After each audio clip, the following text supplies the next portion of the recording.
Hello everyone, it's Crochet by Beb. Welcome to my channel. On this video, I'm going to show you how to make this stitch. It's Houndstooth Stitch. So it's very nice and easy to make. It's one row repeat, just changing the colors. I really like it. And it's reversible. It's very good for scarf and hat and whatever you want to make this stitch. It's very good and nice. Hope you will like this stitch. I'm going to show you how to make this stitch in a 100% cotton yarn. I'm using 5mm hook, pair of scissors and yarn needle to weave and cut my yarn. Please don't forget to subscribe to my channel if you haven't yet subscribed.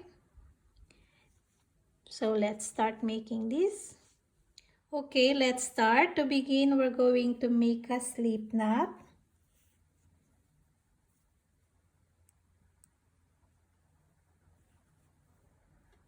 And this stitch is a chain of odd number. So I'm going to chain 15. Any odd number, okay?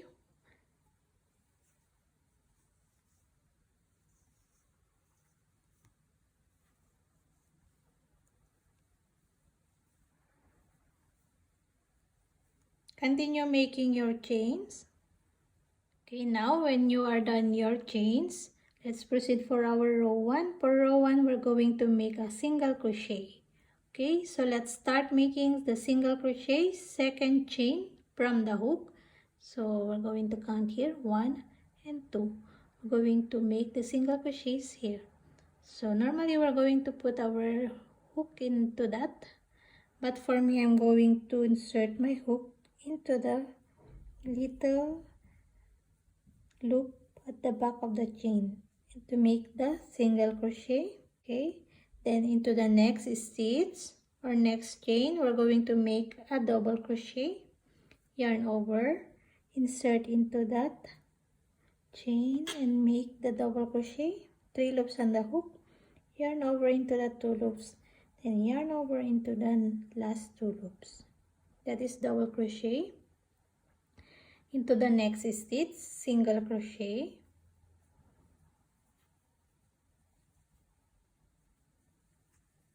into the next stitch, double crochet again, yarn over, insert into that stitch and make the double crochet. Okay, so we're going to make this single crochet, double crochet, single crochet, double crochet for our row 1. So single crochet here, double crochet into the next stitch. Okay, continue into all the stitches, making single crochet, double crochet, single crochet, double crochet.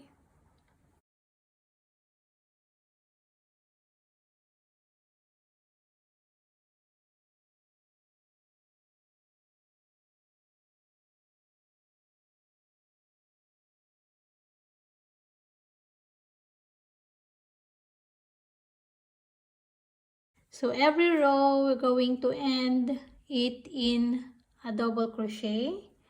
So before we're going to end the double crochet, we're now inserting the next yarn or the yarn bee.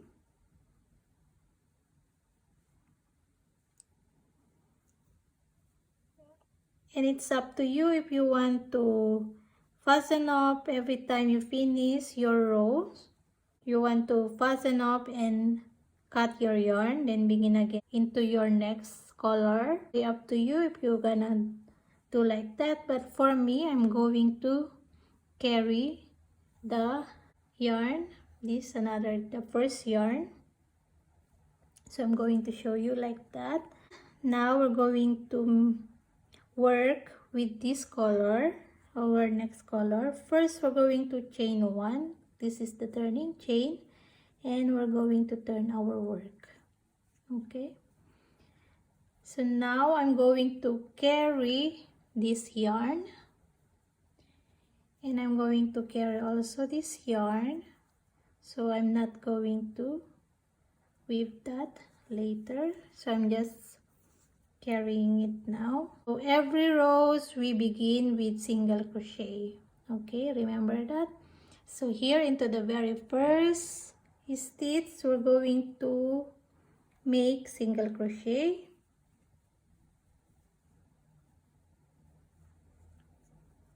And into the next stitch, make double crochet, yarn over, insert into that next stitch, and make double crochet.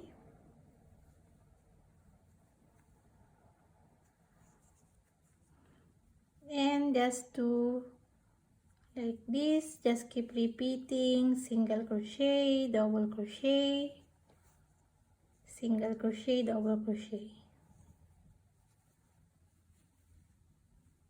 Okay, so this is the alternating. We're putting single crochet on top of the double crochet from the last round, then double crochets on top of the single crochet from the last round. Okay, so it's gonna be like this, just making single crochet, double crochet, and just carry the other yarn.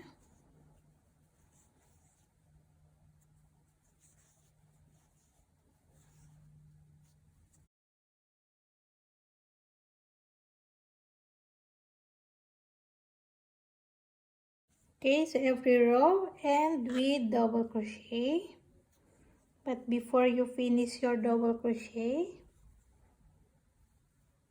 okay, 2 loops left on the hook, we're going to insert this yarn again.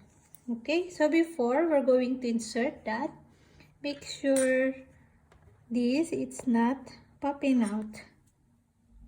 Okay, so let's pull this a bit, just hold here and pull to stretch, and make sure it's not popping out into the stitches. Okay,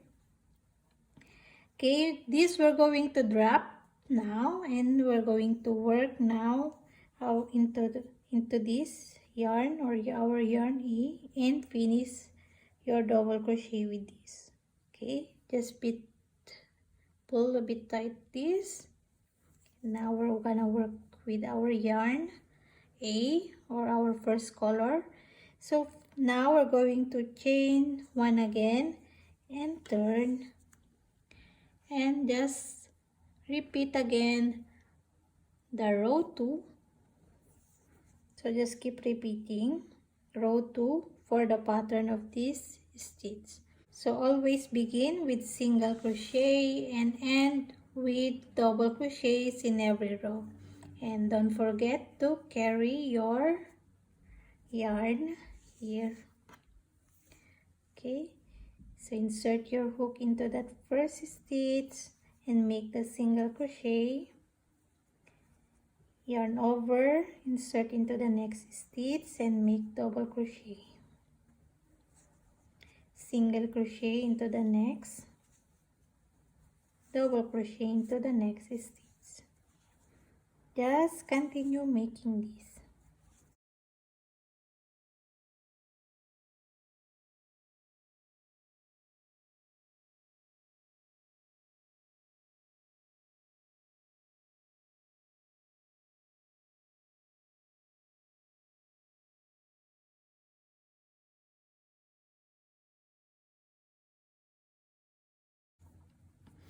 Okay, I'm going to show you once more here.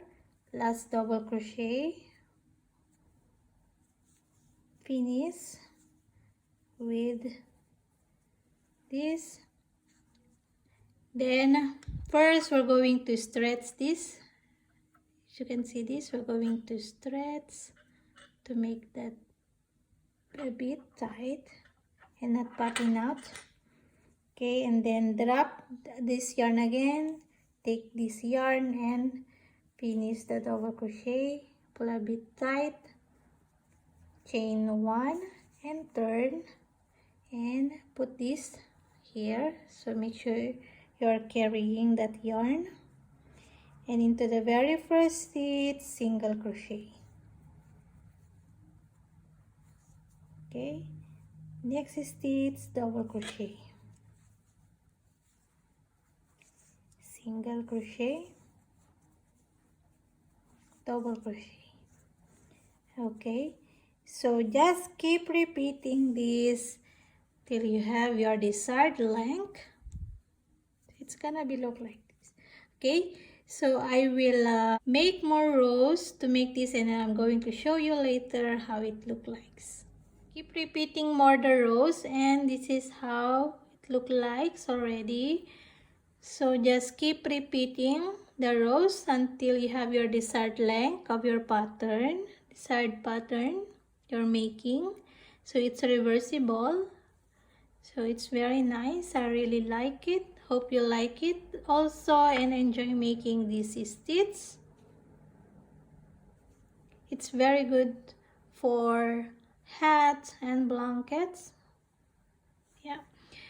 And yes, please don't forget to subscribe to my channel if you haven't yet subscribed. And hope to see you again next time on my next video tutorial. Happy crochet everyone. Bye.